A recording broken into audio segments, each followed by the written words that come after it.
And it came to pass, when the evil spirit from God was upon Saul, that David took a harp and played it with his hand. So Saul was refreshed and was well, and the evil spirit departed. This passage from the biblical story of David healing King Saul of a fit of melancholy is a classic example of the beneficial effects of music on human consciousness.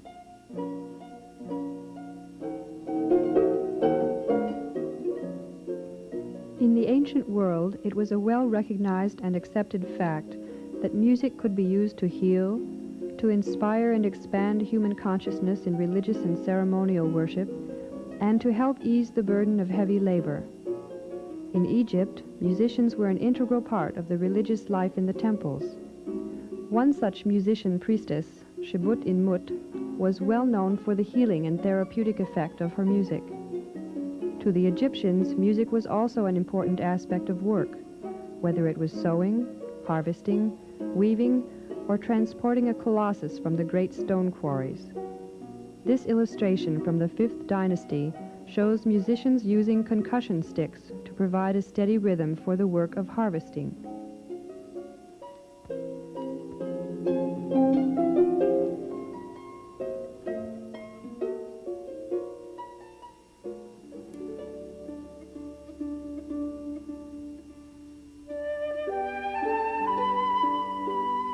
The legendary Orpheus, an initiate teacher who instituted the science and art of music in ancient Greece, also according to esoteric tradition, founded the Greek mythological system, which he used as a medium for promulgating his spiritual philosophy. Orpheus was renowned for his skill on the lyre, which could, according to legend, still troubled minds, cause flowers to bloom, tame wild beasts, and even charm the gods.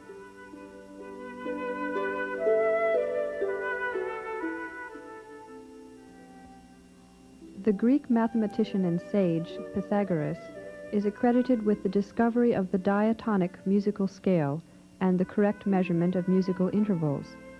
Pythagoras is also accredited with being the first person to hear the music of the spheres, or the music emitted by the orbiting planets of our solar system. He taught that the universe was a vast musical instrument, and that the human body was also arranged according to musico-mathematical rules. A sick man was thus out of harmony with himself and the universe. Through music, the disharmony or illness could be modified and the person returned to a state of harmony or reattunement. Pythagoras also taught that certain melodies played in certain modes had specific psychological effects on consciousness. For instance, music played in the Phrygian mode had an energizing and invigorating effect on the listener, while music played in the Aeolian mode would compose mental disturbance and induce sleep. It was also his belief that through the appreciation of music, problems of anger, fear, grief, and various desires could be exorcised and transmuted into virtue. The idea among the Greek philosophers that music could be used to heal and transform character can also be seen in the statement by Aristotle that emotions of any kind are produced by melody and rhythm. Therefore, by music, a man becomes accustomed to feeling the right emotions. Music has the power to form character. In addition, it was recognized that music had an effect on the social and political institutions of a culture. So profound was Plato's opinion on this matter that in the Republic he says, "The introduction of a new kind of music must be shunned as imperiling the whole state, since styles of music are never disturbed without affecting the most important political institutions."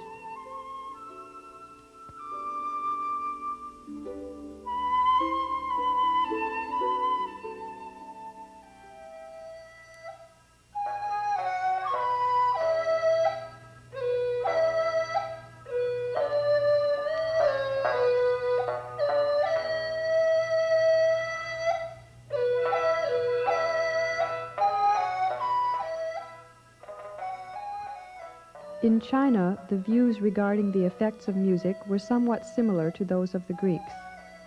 The Chinese also judged music on the basis of ethical and moral effects, and were very concerned with the relationship between music and the state. The Chinese philosopher Confucius once said, "If you want to know whether a country is well governed and has good mores, listen to its music." It was also Confucius's view that the superior man tries to promote music as a means to the perfection of human culture. When such music prevails and people's minds are led toward the right ideals and aspirations, we may see the appearance of a great nation.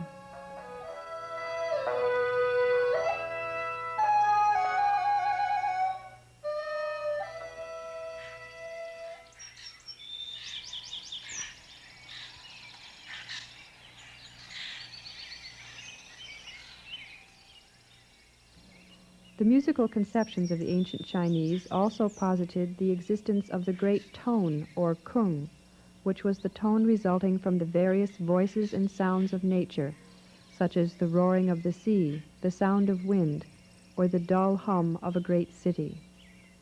This collective sound of the earth, forever pressing upon and affecting man, is very similar in concept to Pythagoras's music of the spheres.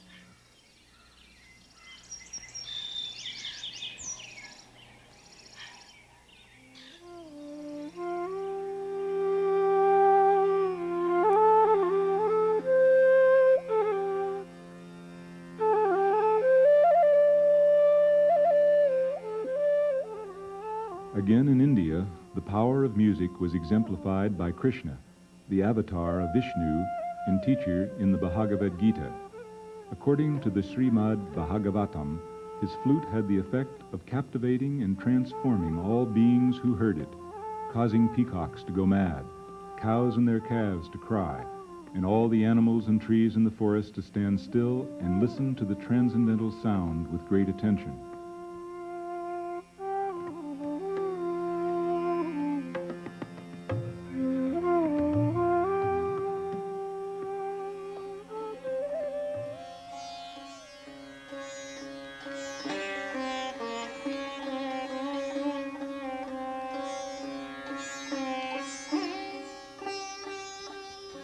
The Mughal Emperor Akbar, upon sensing vexation or irritation in someone, would summon musicians so that a new rhythm would break up the mood. The effects of music were also scientifically studied in India by yogis, especially in regard to mantras.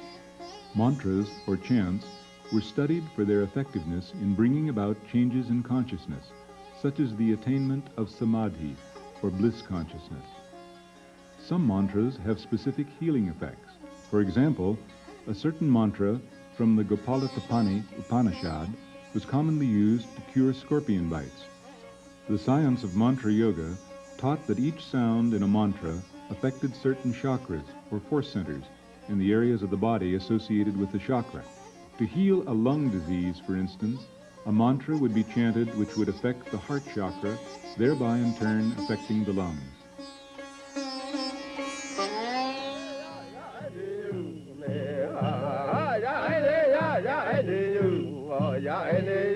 Even among more primitive societies, the therapeutic use of music was widespread. For instance, in his essay, Music and Medicine Among Primitive Peoples, Paul Radin reports that among the Ojibwa American Indians, the medicine men would function simply by sitting near the patient and singing songs to the accompaniment of their gourd rattles. Similarly, among the Winnebago, those who had obtained their powers from the bear spirit could heal wounds by merely singing their songs. The effects of sound and music on human consciousness can be traced in all of the learned nations of antiquity, up through the current investigations in music therapy, which in many ways are a restoration of this older tradition and knowledge. But what was this knowledge? Why was music such an influential force in the life of these ancient cultures? What did the ancient philosophers and sages know about music which led them to regard it with such importance and esteem?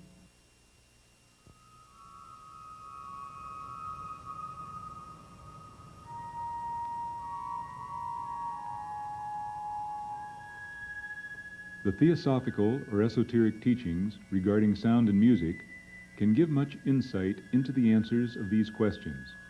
Perhaps the most fundamental esoteric view of music is one which postulates that sound creates, sustains, and regenerates the material world. It would not be sound as we normally know it.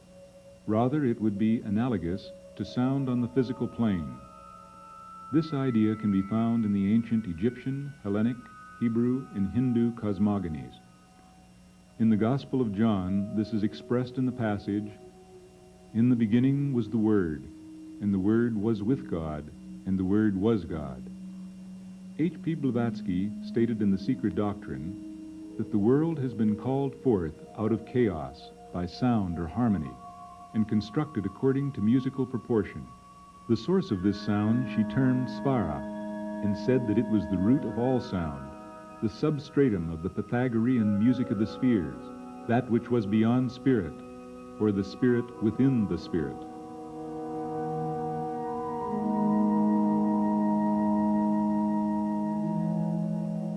In regard to this same idea, Rudolf Steiner wrote, "All that takes place in nature is permeated with a mysterious music, which is the earthly projection of the music of the spheres. In every plant and in every animal there is incorporated a tone of the music of the spheres."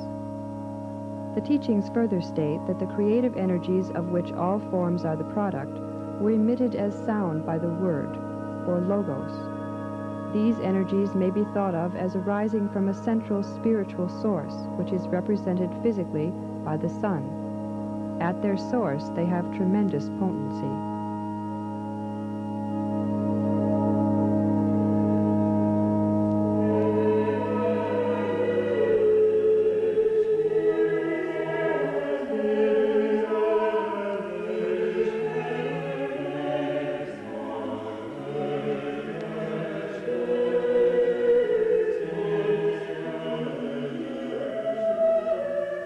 To aid in this process of creating the universe from the uttered word are the spiritual intelligences known as angels or devas. This group of spiritual beings, which ranges from solar archangels and planetary angels to nature spirits, serves somewhat as electrical transformers. Jeffrey Hodson describes this process as follows. The order of angels who thus assist the logos in the process of the production of evolving forms are known as the builders. The members of the higher ranks of this order, one race of which is known in Hinduism as the Gandharvas, or gods of music, are aware of the creative intent, perceive and know the archetypes or divine ideas. From the solar angels, this sound or word passes through their lesser brethren, rank upon rank, until it reaches the physical worlds. There, with the assistance of the nature spirits, it throws matter into shapes conceived by the creative mind.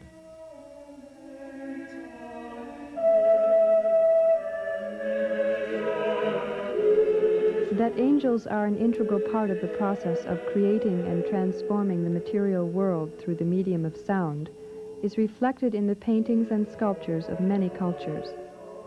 The expression of this idea is especially prevalent in Western art of the Greek and Judeo-Christian tradition. The paintings here show the expression of this idea over several centuries. Angels are shown with various types of musical instruments characteristic of the period in which the paintings were done. As musical instruments evolved and became more refined over the centuries, so the angels were depicted as playing more modern musical instruments. This carving, found in the Tianlungshan province of China, shows an apsara, a type of angel which often appears in Chinese Buddhist art, playing a stringed instrument. The destructive element of sound is shown by this painting, where angels are, with the use of musical instruments, causing a storm.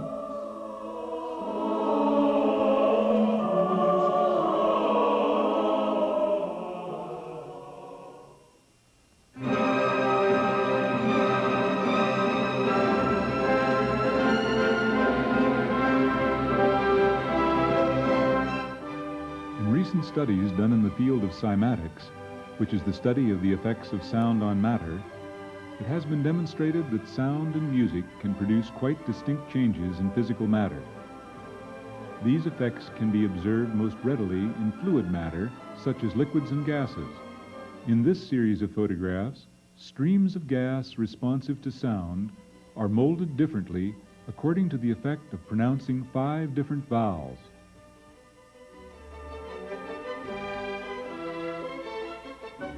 This picture shows the effect on a flame of an organ note increasing in volume.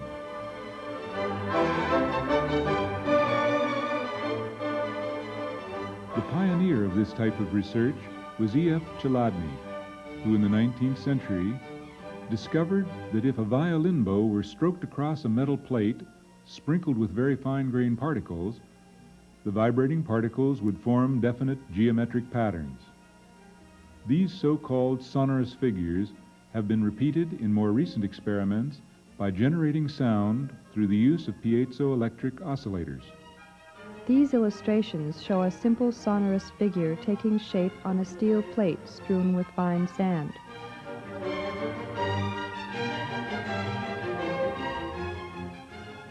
These figures reveal approximately the same pattern, but the number of elements grows as the pitch increases.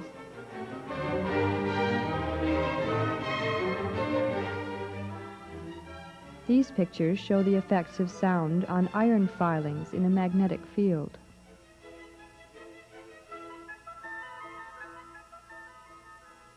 This circular shape has been created out of a paste-like mass by a tone. The vibration holds the paste in its field even when the diaphragm is held obliquely or vertically. If the tone were discontinued, the paste would flow downward, in addition to changing form. Thus, the principle is demonstrated that sound can maintain the shape of a form, even counteracting the effects of other forces, such as gravity. If a liquid is used in place of solid particles, more varied and interesting patterns are created by sound. These pictures illustrate the form created in a liquid layer by a passage from the Jupiter Symphony by Mozart.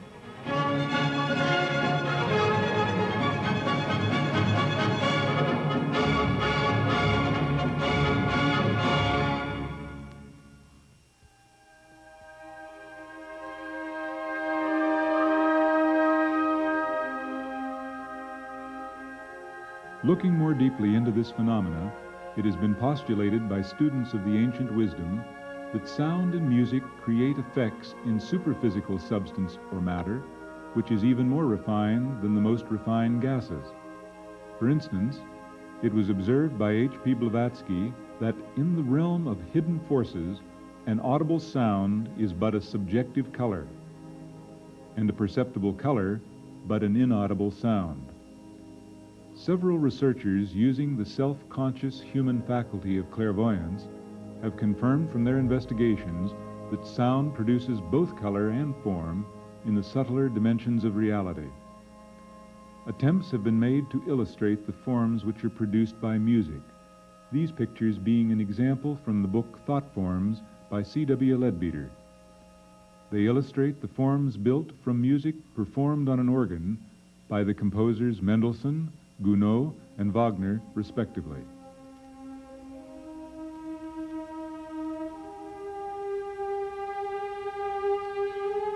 These paintings represent a two-dimensional static interpretation of a form which is four-dimensional and which constantly changes in a matter analogous to a cloud that gradually changes shape and color as the sun shines on it. These illustrations from the research of Jeffrey Hodson portray the effects of the playing of single notes, which he termed the song ribbon, and the effects of playing a chord, termed a shimmer. According to Jeffrey Hodson, if one could see the effects in the astral plane of the overture from Parsifal by Richard Wagner, for example, it would look something like this.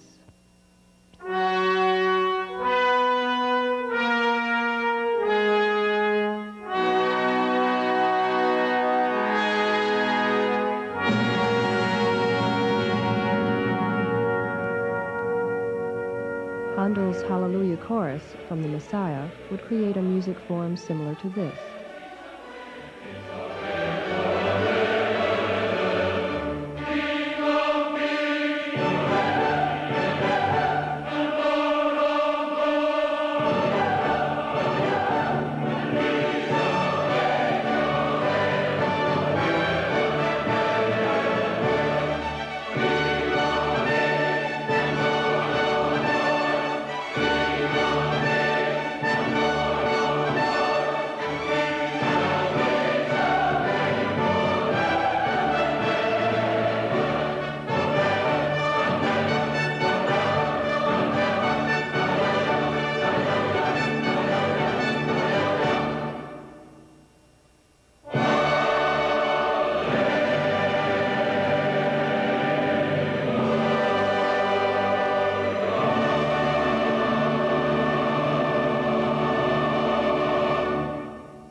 to create and maintain forms, sound and music can also destroy.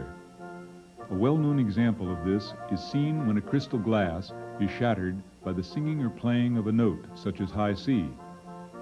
In the biblical legend of Jericho, the 7 priests perambulated the city for 6 days, sounding their sacred trumpets, and on the 7th day, the walls tumbled to the ground. With the growing environmental concern, people are beginning to become more aware of the destructiveness of sound and have begun to seriously study the problem of noise pollution. Dr. Austin Henschel of the U.S. National Center for Urban and Industrial Health has stated that the health hazard of noise is as serious as that posed by polluted air or water. A major contributing factor to this mushrooming problem is that the overall volume of environmental noise is doubling every 10 years.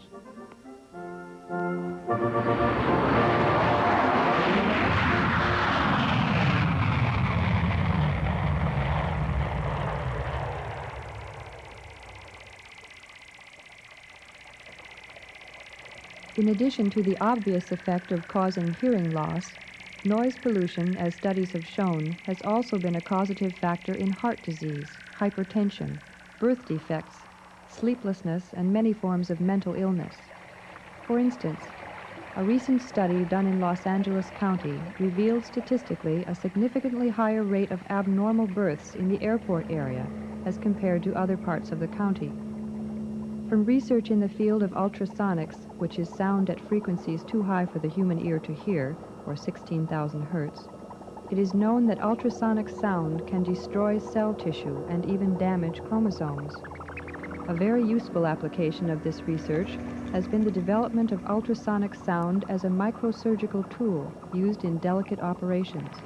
In Russia, ultrasound has been used to speed up the healing of broken bones in a kind of ultrasonic welding process.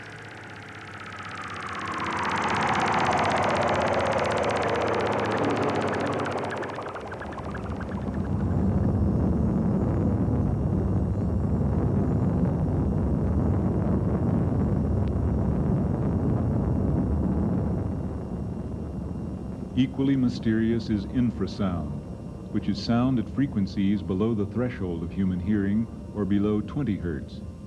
This inaudible sound is produced naturally by waves, volcanic eruptions, and earthquakes, and it is suspected that it is this type of sound which causes unease and panic in animals and people before an earthquake or storm.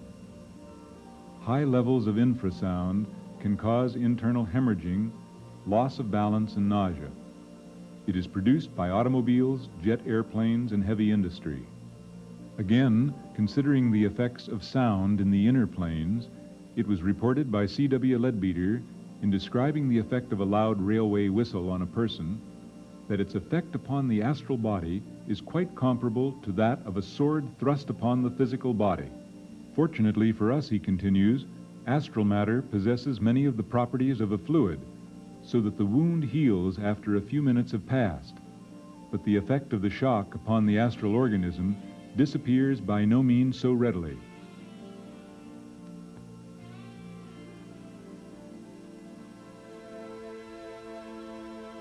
There is also growing evidence confirming the ancient view that certain forms of music are a harmful influence on the human psyche.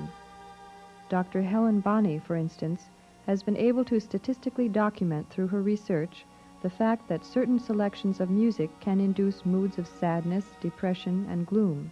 She has developed a means of measuring the specific mood or emotional expression communicated by a musical piece with the use of 8 groups of 66 adjectives arranged in a circle called a mood wheel. Her research consisted in part in having a group of subjects listen to a musical selection. Each subject then checked the mood adjective group which he felt best corresponded to the mood elicited by the music.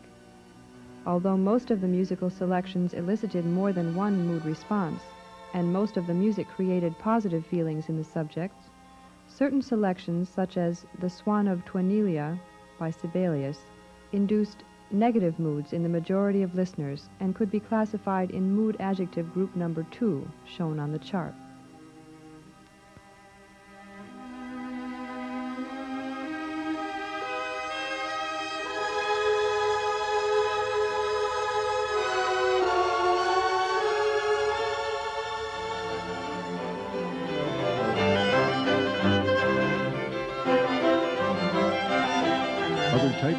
music apt to be harmful are those compositions which are ultra-discordant and which contain irregular and frenzied rhythms, such as hard rock and certain forms of jazz.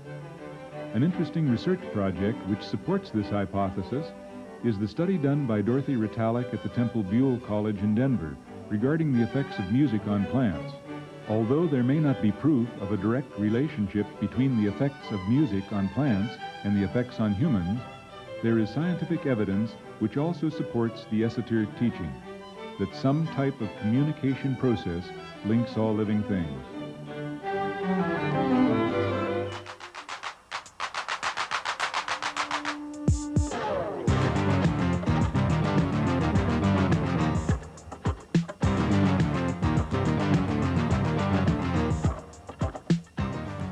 In the study, different types of plants were grown in environmental chambers which controlled humidity, amounts of light, temperature, and air circulation for each group of plants being tested.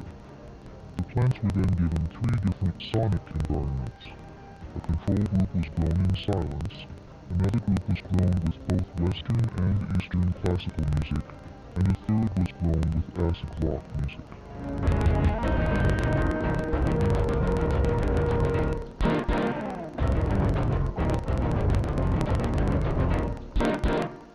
The volume was the same for both types of music. The plants which were grown with acid rock music had significantly lower dry root and dry stem leaf weights than both the control group and the group grown with Bach.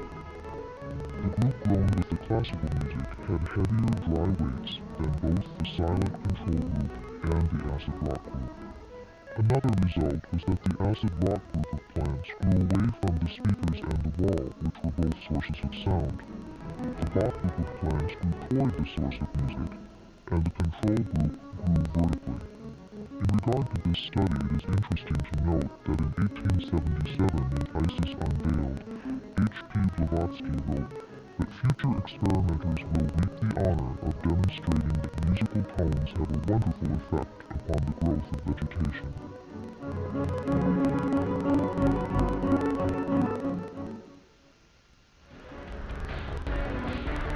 According to a New York psychiatrist, Dr. John Diamond, hard rock music can impair muscle strength in humans.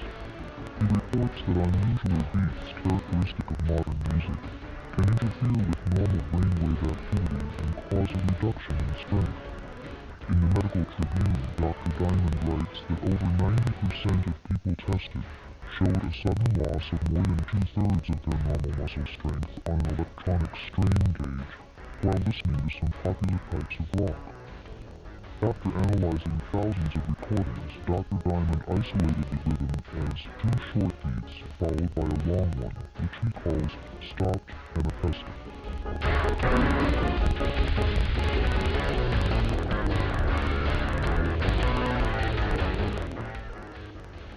The beat, says Diamond, is just the opposite of the heartbeat and pulse, and may act as a stress signal that disrupts the alpha waves normally flowing between the 2 hemispheres of the brain. When this occurs, the regular signals to the muscles may become disrupted and cause weakness.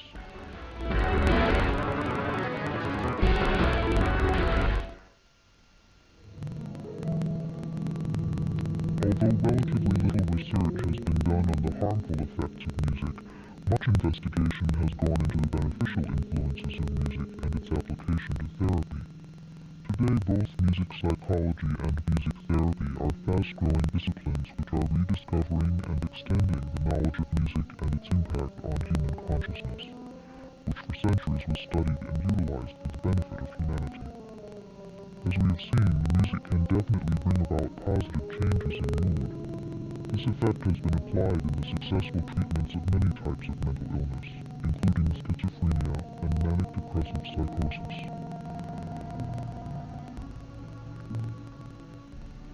There are 2 types of music therapy, active and passive. In passive music therapy, the patient simply listens to music. Passive music therapy sessions use music to quiet the apprehensive, calm the hyperactive, and stimulate the depressed patient. This type of music therapy can also help the patient re-establish contact with reality by drawing the person's attention away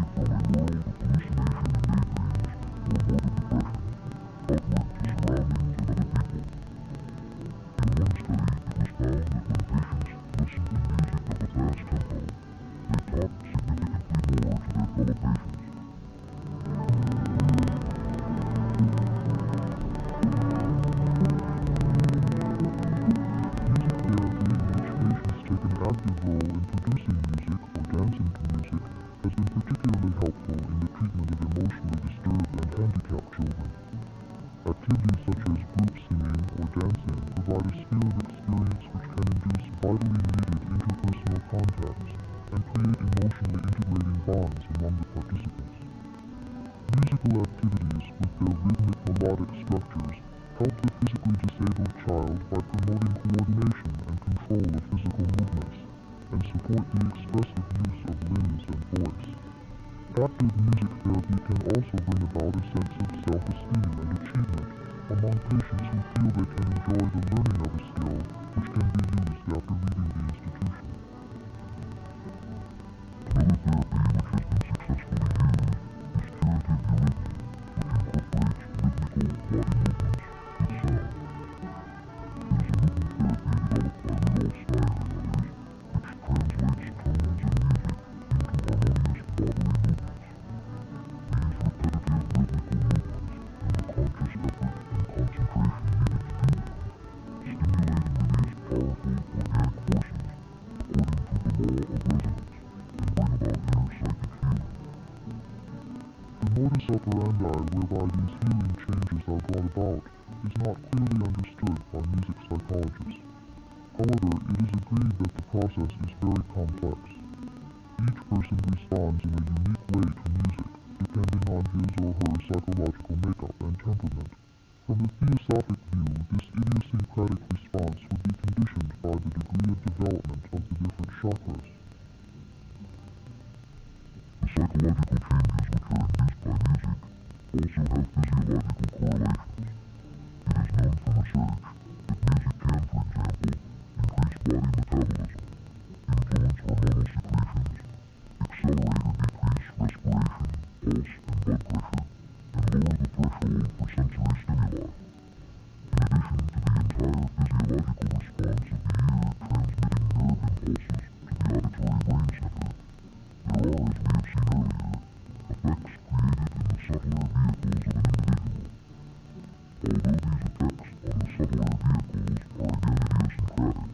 there are some general principles which can be deduced from the esoteric view of music psychology.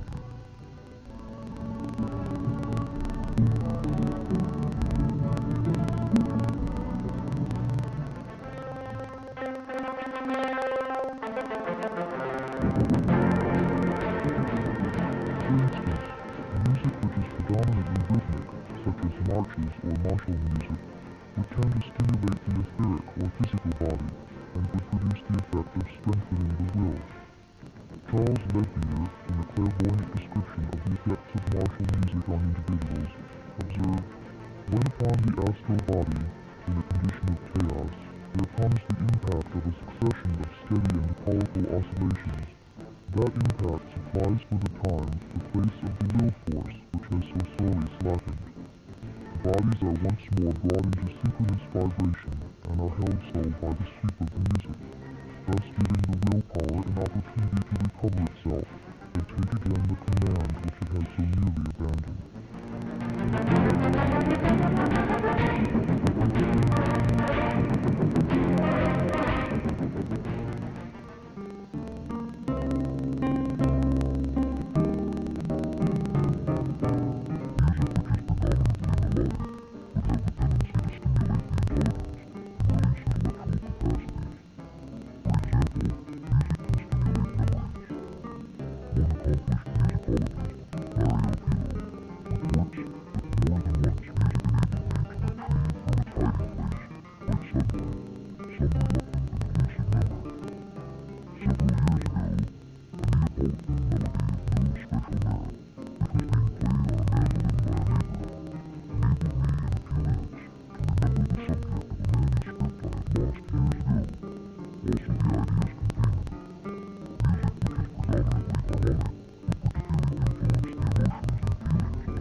Another interesting view on the healing effects of music is the astrological view, which postulates that the different organs in the body are under the influence of certain astrological signs. For instance, the heart is ruled by the sign Leo. Each astrological sign has a particular scale associated with it, and the scale associated with the sign of Leo is A sharp major. If an individual has some type of heart ailment, Music which was played in the key of A sharp major would purportedly have the most beneficial influence. The slide shown here illustrates the astrological signs associated with the various parts of the body and the musical scale associated with each particular sign. A key concept in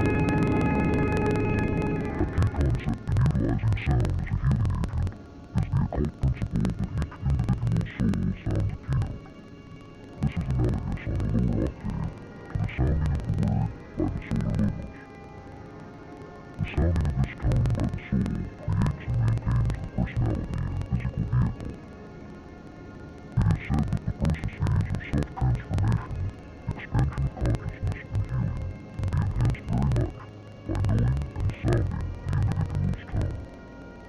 According to Alice Bailey, the discovery of this tone, both in individuals and in the forms of the other kingdoms of nature, will in the future bring about a tremendous change in our understanding of sound and music. This discovery will usher in the true science of using sound and music to heal and even create new life forms. This knowledge will also enable people in the future to help individuals in the dying process by facilitating the withdrawal of the soul from the physical body.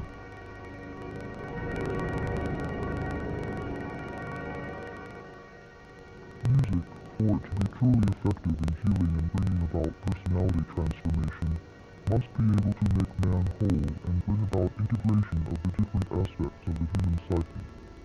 This effect of music in creating wholeness, integration, or psychosynthesis has been described by Roberto Assagioli.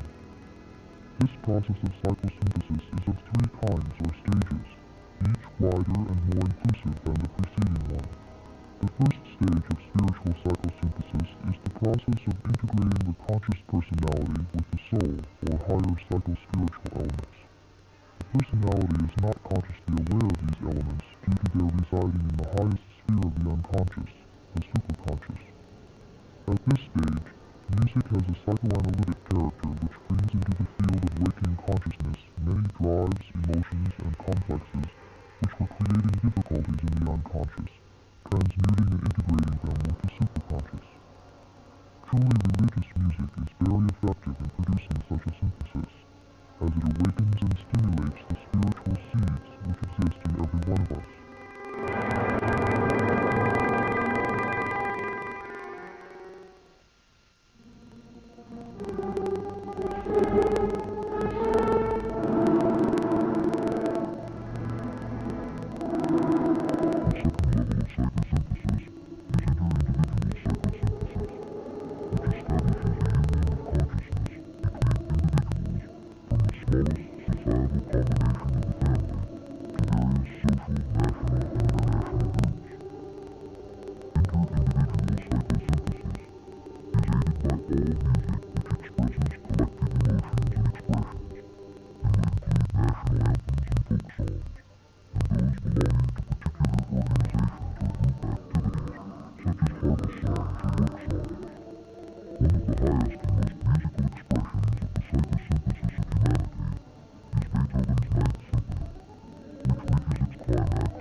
As we have seen, music and sound are potent forces in the life of the universe and in the life of man.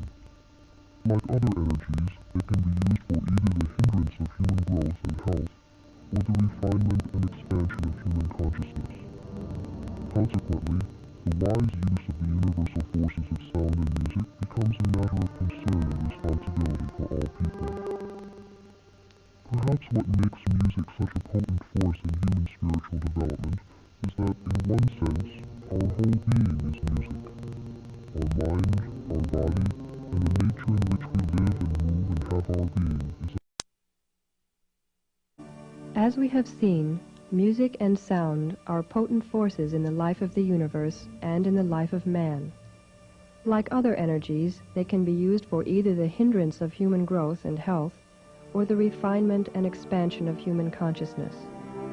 Consequently, the wise use of the universal forces of sound and music becomes a matter of concern and responsibility for all people. Perhaps what makes music such a potent force in human spiritual development is that, in one sense, our whole being is music. Our mind, our body, and the nature in which we live and move and have our being is a harmonic unity of unheard music. Music is the harmonious voice of creation, an echo of the invisible world, one note of the divine concord which the entire universe is destined one day to sound. The potency of music also stems from the fact that it helps man to concentrate or meditate independently of thought, and therefore aids in bridging the gulf between the form and the formless. Music arouses in man a recollection of the spiritual world from which he came. It is the pouring forth of feeling unexplained. It is the voice of the heart within the heart.